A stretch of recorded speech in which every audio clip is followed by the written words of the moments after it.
Just after its opening weekend, Marvel Studios has already decided to rebrand Thunderbolts as the new Avengers. But was this a move made out of desperation following lower than anticipated box office receipts? Or was this the plan all along? All that and more in today's video.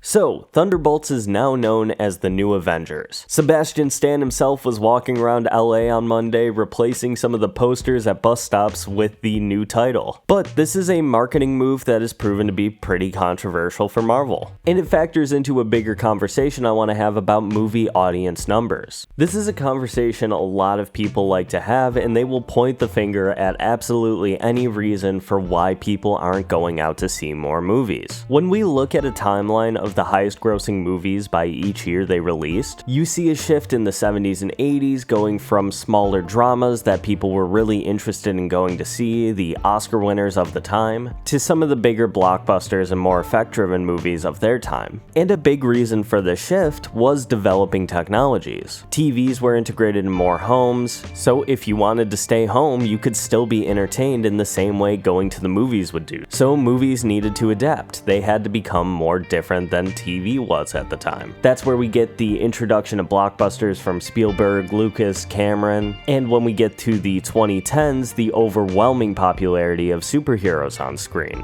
And during that time, we began to see a shift in the way that TV shows were made. The budgets began expanding, and there was a bigger drive to see more cinematic experiences on the smaller screen. But there was still a big difference of what blockbuster movies could be and what you would be able to do on a prestige level TV show. Enter 2020.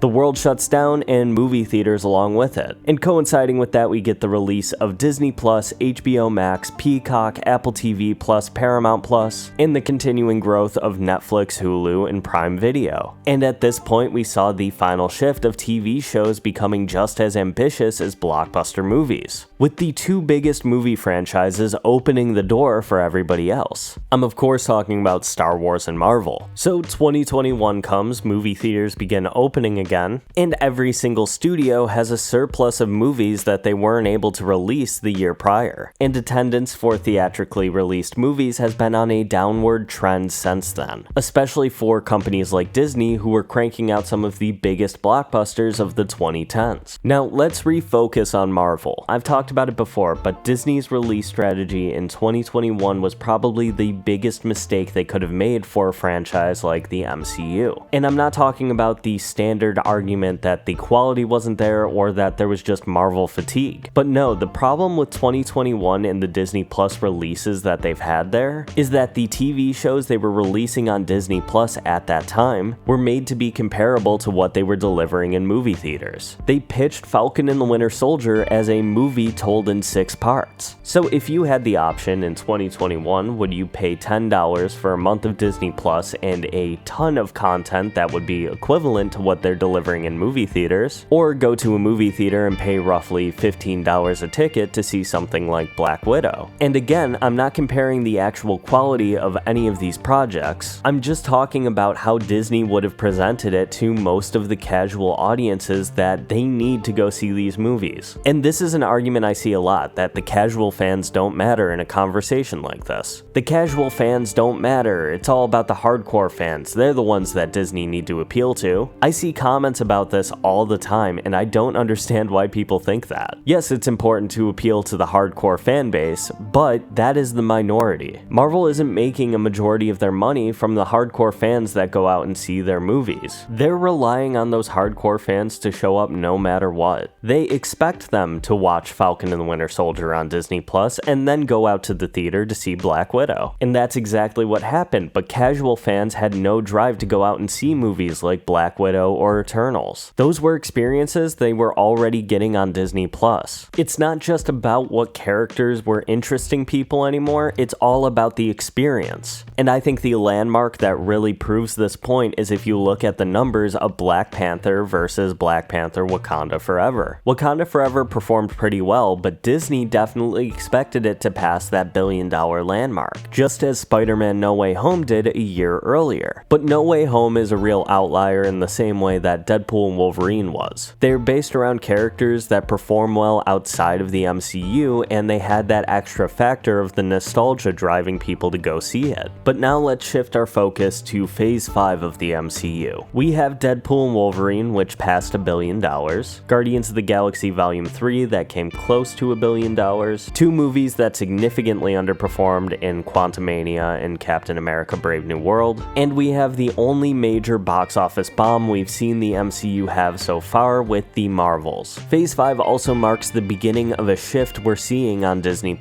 Shows are moving away from what can be done on the big screen and becoming smaller scale and less connected to the movie stories they're telling. That brings us to Thunderbolts. Now, I went over this in a video recently, but I don't think the idea of a lot of these characters being introduced on Disney Plus TV shows really plays that big of a role into the success that this movie is going to have. Compared to the Marvels, where it seemed like the trailers were kind of getting at the idea that you already know all of the characters in that movie, the marketing for Thunderbolts was more reminiscent of Guardians of the Galaxy, introducing an ensemble of characters that you probably weren't familiar with. The primary difference being that you could watch the shows and movies these characters came from, but it wasn't necessary in order to understand what was going on in the movie. And this is a big push that Kevin Feige has been going for recently. He was recently talking about how Phase 4 and 5 of the MCU started to feel like homework for a lot of the casual audience members, and Thunderbolts seemed conscious of that idea. In the lead up to release, the box office projections were looking much lower than even Captain America Brave New World. However, if we compare the dailies between Thunderbolts and Captain America Brave New World, we see a better trend for Thunderbolts going forward. The domestic numbers for Captain America Brave New World are slightly higher because it did have that name brand recognition and it opened on a holiday weekend domestically. But as we're going into Thunderbolts' second weekend, we have the new Avengers branding coming in, positive word of mouth is going to continue to grow the movie's audience, and we don't have any new major competition for Thunderbolts until Memorial Day weekend. That gives Thunderbolts 2 solid weeks of being uncontested for the #1 spot at the box office. But let's talk about the rebranding of Thunderbolts as the new Avengers. There is some concern online about whether or not Disney did this too soon. The new Avengers rollout began on Monday, only 3 days since the movie's release, and fans who weren't able to get to the movies last weekend are upset that Marvel is already marketing what is being considered a spoiler for the end of the movie. Now, whether or not you think this is a big spoiler for the movie itself is going to vary person to person. I personally don't think it's a big spoiler since it's just the team name and it doesn't give away any important plot details. How they get the name isn't advertised, and any of the major plot details that lead to that naming happening aren't revealed unless you watch the movie. I do think this was a genius move on Marvel's part to get that second wave of audience members into the theater. If you're a casual audience member that doesn't catch every single MCU release, Thunderbolts probably would have just flew under the radar and maybe you wouldn't have caught it until it was released on streaming. But after you get that first wave of excited fans coming in, you announce that you have a surprise Avengers movie for any fans that may not have been interested beforehand. But that begs the question, was this a move done out of desperation, or was this always Marvel's plan with Thunderbolts? I think Thunderbolts, when it first came out, could have been its own thing. However, after they started filming, following the writers and actors strikes, and Marvel reevaluating the way they make movies, I think Marvel realized that there may have been a mistake in releasing just a straight new Avengers movie with all of the marketing leading up to thinking so. However, you release a movie as Thunderbolts, and as you grow to like these characters, the name feels earned by the end of the movie. I've seen a lot of people negatively comparing it to the Birds of Prey title change, but that was a last minute change because the box office numbers for that movie were so low. Thunderbolts is trending upwards right now, and I think this marketing change is really going to benefit the movie in the long run. That's going to do it for this topic though. I want to end this video by answering another mailbag question. And just a reminder, you can leave your question in the comments below with the hashtag mailbag and I will answer it in a future video. Today's question comes from Purple Bugfoot 4 456, and they ask, do you think that Franklin Richards or Wiccan will play a major role in resolving MCU continuity after Secret Wars? Also, how meta do you think Marvel will get with the Wonder Man series considering the reception of She-Hulk? Now, to answer that first question, I don't exactly know what Marvel's plan is with Franklin Richards following Fantastic Four First Steps. My theory about Fantastic Four First Steps is that some of the plot will borrow from the Earth X storyline, where Franklin Richards is going to have to take on the role of being Galactus in this universe in order to save it from the other Celestials, and that they're saving a more official version of Franklin Richards for later on in the MCU. As for Wiccan, I don't know if they would put that much pressure on a character that not many people know of right now. I think it will largely depend on how he's used in Doomsday or Secret Wars. Currently, we only have some of the cast list for Doomsday, and Joe Locke is not a part of it, but we know he also has the ability to bend reality in the same way Wanda Maximoff did. So I think it is a possibility, it just depends on how the movie decides to use him. As far as your question on how meta Wonder Man is going to be, I think the best comparison I can make to it is something like The Boys. I don't think they're going to be doing fourth wall breaks, but I'm pretty sure anything meta in the series is going to come from the actual behind the scenes stories of MCU productions.